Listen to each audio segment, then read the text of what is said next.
So there's this huge deadline looming at the end of 2025, and it could affect over 20 million Americans. We're talking about a critical financial lifeline, the enhanced subsidies for Affordable Care Act health plans.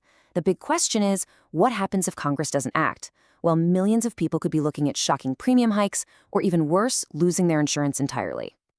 And look, this isn't just some abstract policy debate happening in Washington. For real people like Amy Jackson in Missouri, this is a kitchen table crisis. Her monthly health insurance premium would leap from around $300 to over $1,200. And as she told NPR, who just has an extra $1,000 a month lying around? Most people don't.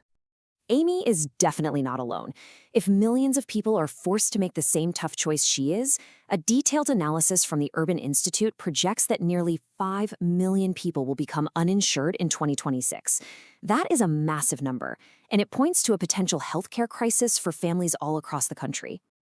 So how did we get here, right, to this cliff's edge? And what's next? Well, that's what we're going to break down.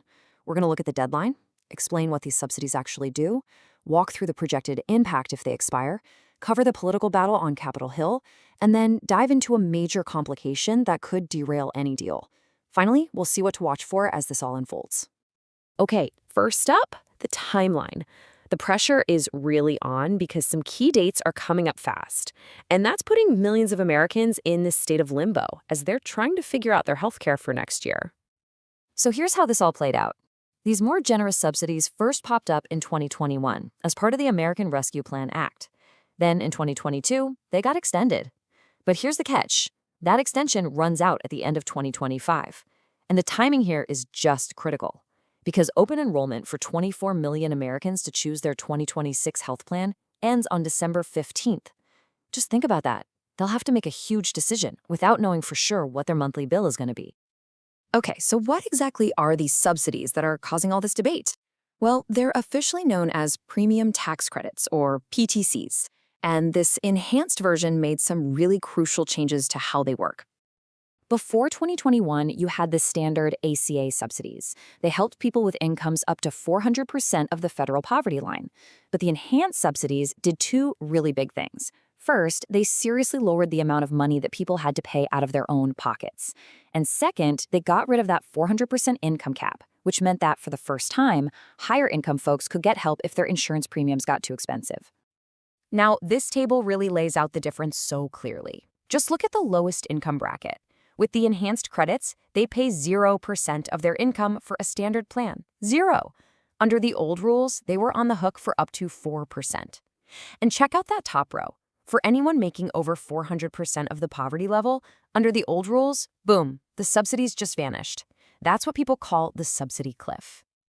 So you can see the difference in the numbers, but what does that actually mean for people in the real world? The difference is enormous. Let's dive into the data to understand the consequences if Congress lets these subsidies expire. All right, so all the numbers we're about to show you come from a really detailed analysis by the Urban Institute. They used this sophisticated computer model to forecast what would happen in 2026, comparing the two scenarios, extending the subsidies versus just letting them expire. And whoa, this chart really shows the sticker shock we're talking about. For people with lower incomes, that's below 250% of the poverty level, their average yearly premiums would skyrocket from $169 to $919. That's more than a 400% increase. And for those folks who were helped by removing the income cap, their costs would almost double, jumping from around $4,400 to nearly $8,500 a year. So what happens when prices go up that much? It's pretty predictable, right? Enrollment goes down. The model shows millions of people would likely drop their subsidized coverage across the board. And for that group above 400% of the poverty line, subsidized coverage would go from nearly 1 million people straight to 0. Why? Because they just wouldn't be eligible anymore. And here's the bottom line, the most crucial point. When people drop those marketplace plans, a lot of them just don't have another affordable option.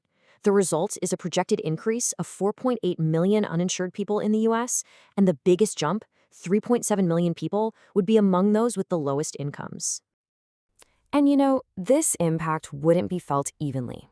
The projections show that states like Texas and Louisiana could see their marketplace enrollment get cut by over 60%. And when you look at the demographics, it seems non-Hispanic Black and white people, along with young adults, would see the biggest increases in their uninsured rates. So, with numbers that stark, you would think Washington would be scrambling for a solution, right? Well, the reality is a political stalemate. You've got very different views on the right way to move forward, and it all comes down to different ideas about the government's role in healthcare. On one side, you have Democrats, led by Senator Chuck Schumer. They're framing this in really urgent terms, pushing for a 3-year extension of the current subsidies. Their argument is that this is the only way to prevent these massive premium hikes for millions of Americans. But many Republicans are saying not so fast. As Pennsylvania Senator Dave McCormick put it, there is some interest in a solution, but it would have to include reforms. They don't want to just continue the policy as is. In fact, some Republicans are working on a totally different approach. Senator Bill Cassidy of Louisiana is talking about a plan focused on health savings accounts, or HSAs.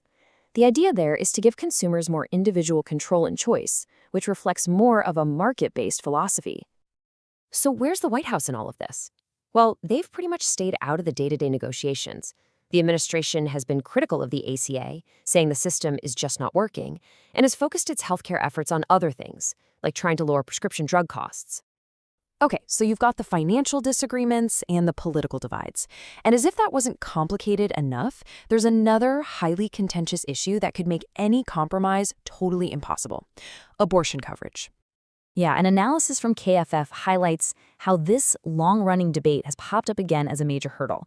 This was a huge sticking point when the ACA was first passed, and it could absolutely be the thing that brings down any potential deal this time around, too.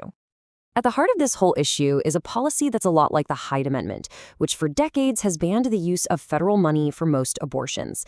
Now, the ACA already has rules in place to make sure that federal subsidies don't directly pay for abortion services. But here's the new twist. Anti-abortion advocates are pushing for an even stricter rule. They want to prohibit tax credits from being used for any plan that includes abortion coverage. And this creates a direct conflict because you have 12 states that legally require marketplace plans to cover abortion. If this new provision passes, it could make every single plan in those states ineligible for federal subsidies, which would effectively blow up the marketplace for millions and make a deal impossible. So that's where we are. It's a high-stakes countdown. On one side, you have data projecting a crisis of skyrocketing costs and millions losing coverage. On the other, a deep political divide, made even more complicated by one of the most polarizing issues in American life. The collision of these forces leaves us with one ultimate question.